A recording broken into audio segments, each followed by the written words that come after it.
I'm Steve Jones, and I'm here today reporting to you from our production studio deep in the bowels of Newsmag Renfrew, which is a really gross way of sort of suggesting that I'm sitting at my kitchen table and speaking into a camera. But anyways, so I'm here today to answer the question, or at least to attempt to answer the question that's been, number one or right at the top of everyone's list and top of mind for all serious thinkers in society today. And that question is, of course, what in the hell are we going to do with Cuba?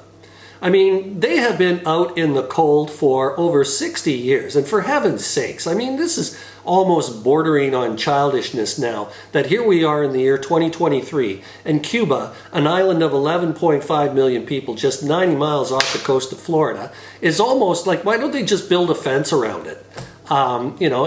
It's so ridiculous. Now, I know that there are problems with respect to ideological differences between Cuba and, in particular, the United States, because I can't really say for Canada, because I think we have diplomatic relations with Cuba. We're a little more mature in that area. But with respect to the United States, they continue to have that embargo of sanctions in place that punishes Cuba. Not the Cuban government, but the Cuban people. That's who's getting punished by all of this. And those sanctions have been in place because the Americans had a fit way back in 1959 when Fidel Castro, who was a revolutionary at the time, he was actually a small-town lawyer, this guy. Nobody really stops to give him credit for that. They think he was just some guy that came out of the bush. But anyways, yeah, 1959, Castro led this revolution, and he came out of the hills and replaced the government of Batista was his name. Now, he was an authoritarian dictator. He overthrew the government of Cuba back in 1953 and immediately began to kiss the ass of the American mob, American business interests, American moneyed interests, that sort of thing, because the Americans were busy turning Cuba into an offshore version of Las Vegas, okay? So there was like casinos and gambling and this, that, and the other thing. Everywhere where the money goes, the mob at that time went, and that's when you start to see the construction of these big motels and hotels, rather, and casinos and the like. So it was just a happening place in the 1950s, especially with respect to American tourists who had a lot of money to burn through, and Cuba was a place to go because there was fast times, fast liquor, fast women, fast money, you name it. Whatever it was going fast. And then Castro, who can't even grow a half-decent beard to write home about, he comes out of the hills with his brothers and guys like Che Guevara, and they overthrow Batista, and they nationalize all of these American moneyed interests in Cuba. And what do the Americans do? What does the American government do? They just go apeshit over it, So give them credit. They didn't outright invade the place militarily, although they did try to support an invasion that became known as the Bay of Pigs invasion. But that was a half-assed effort, and the Cubans got wind of it, and they actually cut it to pieces on the beaches. It was there was a heavy CIA involvement. That's the Central Intelligence Agency of the United States. And the whole thing was a fiasco. And so the only other way that the Americans could make their displeasure felt was by implementing this series of embargoes, which basically isolated Cuba and shut it off from any contact with American commerce. And of course, America being the capitalist dynamo of the world, there's a lot of money that flows out of that place. So that decision is going to hurt Cuba, to be sure. Now, the biggest problem that the Americans had with Castro and his government is the fact that it was a communist government. So rather than taking the American model of looking out and holding individual freedoms as being the most sacrosanct of freedoms, their version of communism was more about the state and how the state's rights supersede the rights of the individual. And so that ideological difference led to sanctions being applied. Those sanctions still apply currently in 2023. That's over 60 years. And here you've got this island of people just within hailing distance of the coast of Florida. And they won't let them back in. The Americans just will not ease up, even though it actually hurts American interests. I mean, Castro at the time, when he looked around, he had the United States against him, and everybody in this hemisphere was sort of supporting the United States, because as if you're not going to, they're the strongest nation on earth, and they certainly were at that time, right after World War II. So who's going to mess with them? And so he had no place to look for support. And so that became rich, fertile ground for what was then known as the Soviet Union, who began to send advisors and money because they just loved the idea of having a foothold just 90 miles off the shore of the United States. It kind of made them feel better about how the Americans were installing nuclear-tipped missiles in Turkey, which is just over the border from the Soviet Union. And so the Soviets thought, hell, we can play this game too. In fact, it got to the point where in 1962 there was something called the Cuban Missile Crisis, where the Russians began to send nuclear-tipped missiles to Cuba as a launching ground for any possible conflict with the United States. And of course, the U.S. President of the time, John F. Kennedy, implemented a blockade around the island, and through some back-channel negotiations behind the scenes, a potential for nuclear war, the closest we've come to nuclear war, was staved off, and the Russian ships returned home, and the Americans had the opportunity of saving face. Nevertheless, over this course of 60 years, there has been a solid influx of Cuban refugees that have come from that island and sought refugee status in the United States. What's interesting about the Cubans and makes them different from other Latin American economic refugees is that the Cubans, for the longest time, were considered to be political refugees. And so the process for them to be internalized into the mainstream United States was made much quicker as a result. Not to anyone's surprise, these Cubans, when they came here, and they now number around 2.5 million people, of which 1.5 million of those live in southern Florida. Most of them did move to southern Florida, particularly cities like Miami and Fort Lauderdale, places like that. And they maintain a very healthy dislike, if not outright hatred, for the government of Cuba. Now, that's understandable, okay? It's a repressive regime. It's a one-party state. It's a communist one-party dictatorship. Okay, so I get that. There's repression of the media. They don't have the same freedoms that other people in the hemisphere have, and in particular people in the United States. There has been some sort of hostility or intimidation for families and friends left behind of people who did escape. There has been some, every once in a while you get a Cuban baseball star that defects to the United States to play in the Major League Baseball League.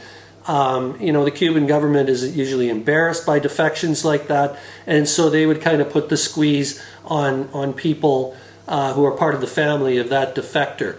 The Cubans tend to join forces with other shady type governments of regimes around the world. But who are they gonna go play with? Because they've been shut out of everything that we've got going. They're not part of the Organization of American States. So where else are they going to go? Are they just going to continue to be an island unto themselves? Of course not. So we can't sit back and be shocked or indignant by the fact that they're joining up or linking up with other regimes that are distasteful in their own right. It's not going to be easy, but what I think is, and nobody cares what I think, but I care what I think, is, a lot of this falls at the feet of the United States. I know that the Cuban government is not completely without blame, because they are with blame.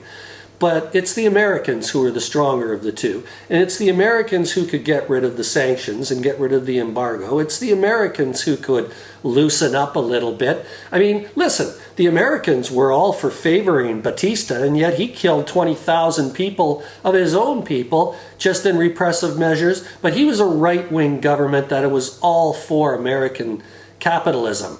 He wasn't communist. And when the Americans hear the C word, communism, they just go apeshit. And so, this is actually a case of the U.S., cutting off their nose to spite their face, if I can borrow that. where they actually do themselves harm because they continue to be driven by this historic anger that really has no place in the world. And so maybe if the Americans were to lighten up a little bit, maybe the Cubans on the other side will lighten up. All those things that I mentioned that make Cuban expatriates mad, they're not going to get solved if we keep the status quo. If we keep this antagonism going, none of that is going to go away. It's not just going to magically up and disappear. What you need to do, since 60 years of failure has led to nothing, why don't you try something else? And so be big enough, be strong enough, be brave enough. Get rid of those sanctions. Get rid of that embargo. Bring Cuba back in from the dark and maybe work towards having human rights and democracy take root in that island a little bit with the influence and the prestige and the efforts of the United States and its Cuban-American community together. And that way, somewhere down the line, well, the worst thing that can happen is the status quo remains, okay? But at least you tried. But what I think is going to happen is when you work from inside the house, rather than huffing and puffing and trying to blow the house down from outside, you have a better shot of getting the situation and the end result that you're looking for. And what would be wrong with having Cuba as a trading partner and an ally, not only in the Caribbean, but also in Latin America? Okay, I have to give a shout out to President Barack Obama, who actually went to Cuba. He was the first president to go to Cuba to visit. I think that was in 2015, 2016, I'm not really sure. I think it was 2016 because the U.S., under Obama, back in 2015, actually established normal diplomatic relations with Cuba. Wow, well overdue. So they, both places opened embassies in their capital cities.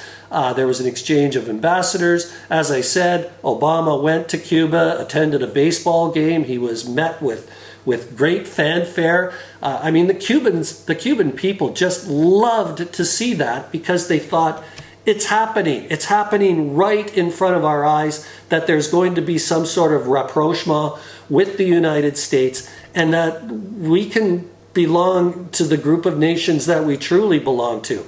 Not that we want to hang out with Angola anymore, or not that we want to hang out with other pariah states. We want to hang out with you guys, the Americans. You know the place that all our people want to go to? Well, let's make it so that they don't have to go to America to experience those freedoms and to experience those economic benefits. Cultivo una rosa blanca. In his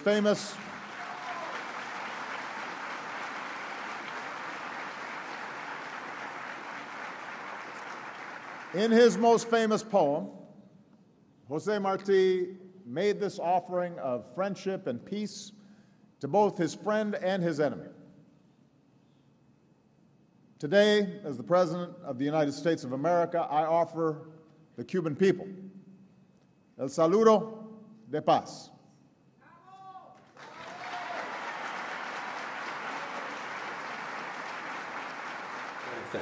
And so, to me, it all comes down to the United States having to make the first move. I should say that, the Americans have a Democrat for a president right now, that's Joe Biden, and he did absolutely nothing to include Cuba in the latest meetings of the Organization of American States, to his discredit. It was Donald Trump who brought the sanctions back after Obama started to lift them. And of course, Trump was beholden to the Cuban-American population that votes strongly right-wing, strongly Trump, and they do so because they expect Trump to do these kind of things vis-a-vis Cuba. And of course, right on cue, that's what he did, is he rolled back the things that Obama had put in place, and he returned things basically to the status quo. So that's where we are right now, 2023, where we've got a hostile government and a hostile island, an enemy island that exists 90 miles off the coast of Florida, and nobody seems to know what to do about that. It's so stupid. But anyways, nobody paid me to be boss of the world, but if I was, I certainly wouldn't mind giving this a shot. And hey, it's not as if the Americans are Mickey Mouse and squeaky clean and all this kind of stuff either. I mean, they're okay with Saudi Arabia. That makes Cuba look like Disney World. in terms of human rights abuses. They're okay with places like Egypt. They were okay supporting the coup d'etat that threw Salvador Allende of Chile into prison at the behest of a right-wing government.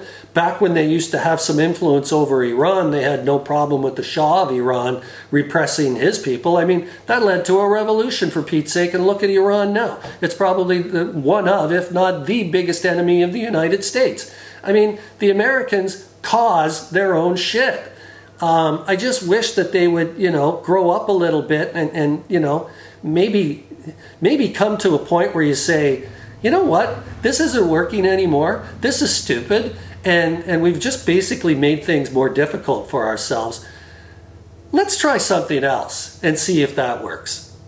Anyways, as I said, nobody's asking me about my opinion with regard to Cuba and with regard to what should happen with respect to Cuba, but I personally think that we need to do a better job, we being the United States, we need to do a better job of bringing this country and back into the fold and bringing it back into the community of states that are part of the Organization of American States.